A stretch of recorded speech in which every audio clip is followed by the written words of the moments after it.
ng Bilyahi, Wasayan, Santa Teresa, Binyangan, Quezon. So, 60,000 square meter, anim po kayo naghati-hati, ano? Siya lang po ang akin yun. Oo. So, ang iyong lote, alin nga po dito? Kaunahan po. Ah, At ito. panganay ako. So, unang lote, lahat pala ay kayo ay tigi isang hektarya. Opo. Ano po? Opo. Ito po bang mga nandito nakapangalan ay mga kapatid mo? Opo. Ah, kapatid. So, ito. Hati-hati Saan nga po dito yung kalsada? Diyan po sa may yan. Yan. So, ibig sabihin, dumaan doon sa may gitna ng, sa loob ng sa loob, lote. pero hindi naman po malaki. Kanan, kaliwa. Makikita mo po yun. So, 10,000 square meter. Sa Lot B1. Lot 139 B1. So, ito yung ano, ito yung hugis ng lote. Pahaba. Ano, pahaba. Nugan at bahay. Oo. May kuryente. May bahay ho dito. May kuryente. Doon po nakatira yung nanay ko ay. Hanggang ngayon. Ay, namatay na nga po. Oo. At sabi ko sa kanya na muna. Basta ito ay sa mga kapatid mo lahat. Lahat ito na daanan ng may kalsada. Opo. Okay. Makikita naman po natin. Oh, sige, salamat.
Okay, magandang umaga po mga ka-farmlad. So, andito tayo sa Barangay Santa Teresa, Ginyangan, Quezon. So, ito po yung property na ating pinuntahan ngayon.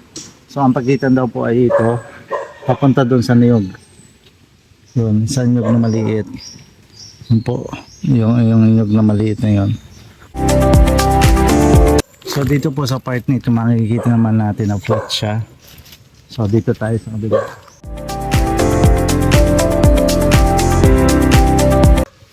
Dito po sa kabila, ang boundary ng property itong sapa. Ito pong mga ito, other sa kami ito. So kung mapapansin natin, napakaganda po ng tubig ng sapa, napakalinaw. So yan po ay boundary o gilid. Tapos yan, papaganon po siya. Yan. Yan. Nandyan po yung lote. Dito na po yung lote. Papunta doon pataas. Diyan sa may kuryente. Sa poste ng kuryente. Ito po yung gilid ng lote. Ito naman po hindi nakasama. So boundary po itong sapang ito.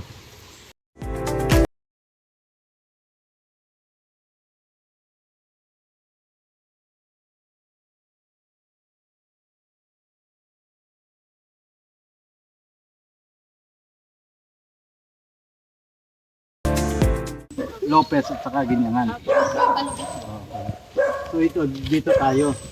Yung puno na niyog niyan, sakop ng lote ninyo. Ito, Hanggang dun sir sa bulak ninyo. sa may bulak. Okay. Ang pagitan na lang po. Oo. So itong kalsadang ito yung boundary na kalsada, ano? Ito yung sakop ninyo. Dito ko tayo. Saan po yung may bulak?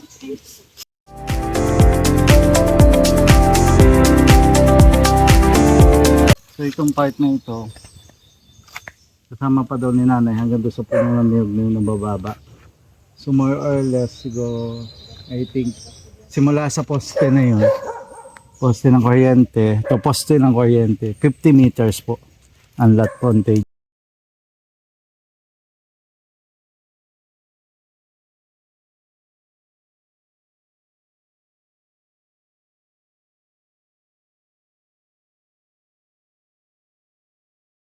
Yung bulak na yun, yan ang ano, pagitan, papunta doon sa taas. So itong kuryenteng ito sa inyo. Ito yung pagitan, bulak, itong bulak na ito, nakagilid na siya. Dito sa kabilang side, doon sa kapatid ni nanay. Kasi 6 sila magkakapatid. Lahat ito doon sa kapatid, ito naman yung sa kanya. So patusok ito doon.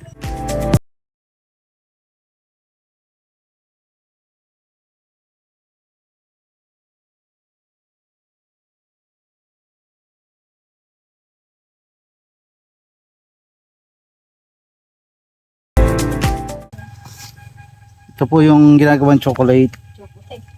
Pag ano yung loob, may bato po yan, matamis.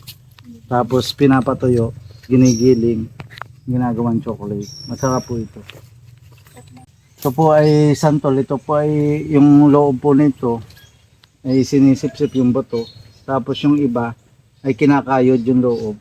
Tapos ay ginugulay. Yan. Ang dami po dito. Ang lalaglag na lang yung santol. Ito po yung guyaba, no? Yan. Ito po yung bunga. Yung dahon kasi niya, inilalaga. Tapos, nalagyan ng asukal, iniinom. Tapos, ginagamit yung gamot. Dito, sa kabilang ito, basta ang pagitan ay yung kahoy na yun. May niyog po diyang pagitan. Ako po ang unang nagtanong. Ay, yung nasa taas. Opo, yan po diretso po pag gano'n. Pag ganun. Hindi naman ito talagang pataas. Kunti lang. Kapyaw lang. Kahit natatanda, pwede pumunta.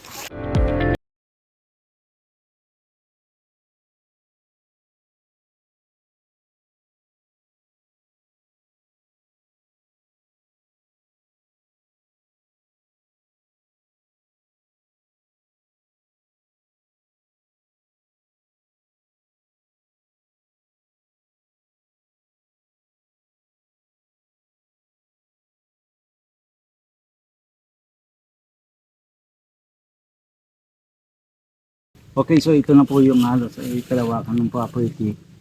1 hectare na property. Punong-puno ng niyog. May part lang siguro na mga 500 square meter na walang niyog. So makikita natin na talaga namang very productive siya. Kasi namumunga at ang daming bunga ng mga niyog dito. Sa source ng tubig, wala tayong problema sa source ng tubig. Sa kuryente meron din naman.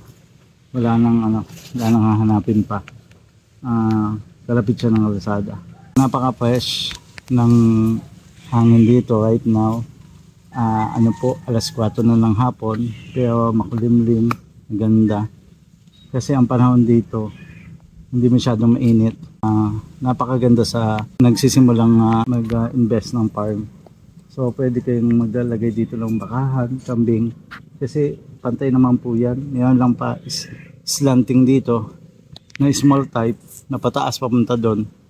Pero all in all, very productive. Okay. So pupunta po tayo doon. Titingnan ulit natin yung kalsada. At para ma-visualize ko po sa inyo yung lawak ng kalsada. At the same time, makita ninyo yung frontage ng property. Ito po yung bakanting portion nila. Yung kabilang niyog po, hindi nakasama. Saka doon sa may kahoy doon. So ito lang po yung bakante. Pwede niyo taliman ng gulay. Or pwede naman pong gawin niyo fish pond. May tubig po siya. So meaning to say, pwede natin itong ipabakho. Pag pinabakho natin po siya, may stock po yung tubig dyan halos lahat. Mini fish pond na siya. Yun nga sabi ko, pwede siyang gawing fish pond. Kasi yung kanal doon sa may doon, ito ang nagsusupply ng tubig papunta doon sa gilid. So dito naman, matigas pa ito, tigas. So pwede yung hindi rin yung gawing fish pond, okay lang po yun dyan. Taniman ninyo ito ng gulay, pwede din. Pero kung gagawin ninyo yung fish pond, mas maganda. Yan, pag ganyan. Yung pong yun, kasali pa yun doon sa lote. Yung kabila po dito, hindi na. Okay. So, ito naman po, itong bahay na ito, included po ito doon sa property. So, mayroon daw po yung isang kwarto dyan, tapos doon ang kusina. Yan po ngayon ay ginagamit pa. Kaso, kapag ibinenta na po sa inyo, itong lupa, kasama na po yan. Ginagamit pa po nila yan. Right now, wala lang po nakapwesto dyan. Kasi yung anak po niya ay pumunta, nagtrabaho sa Manila. Sila na lang din po ang nakatira. Hindi lang natin mapasok kasi nakalak po ngayon, walang susi.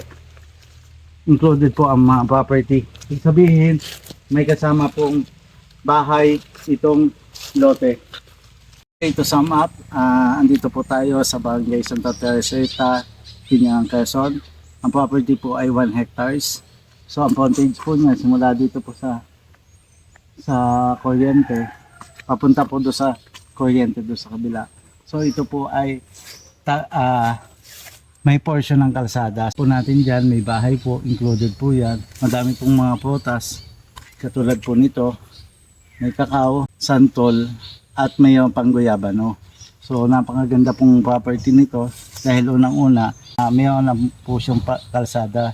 So doon sa ating mga client na overseas na mga may edad na at ayaw ng maglalakad ng malayo, so this is the chance na bumili kayo ng property na napakaganda. So right now hindi pa lang siya sementado, pero sooner ito po ay magiging sementado kasi sementado naman po dun sa pagpasok niya. So malapit lang din po ito sa school, or less mga 5 minutes nandun na po kayo sa school. So mas madali ang pagpasok ng mga bata. So ito po yung lote. Siya po ay coconut ang pinaka primary source ng ano. So more or less mga 250 to 200 pieces ka puno ng coconut. So doon sa mga client po natin na gustong mag-invest, this is time for you to invest. Sa mga may mga tanong po, kindly call us sa ating Viber at saka ating WhatsApp. Masagot namin ang inyong mga katanungan. Ito nga pala po ay more or less mga 7 hours from Manila. Thank you so much.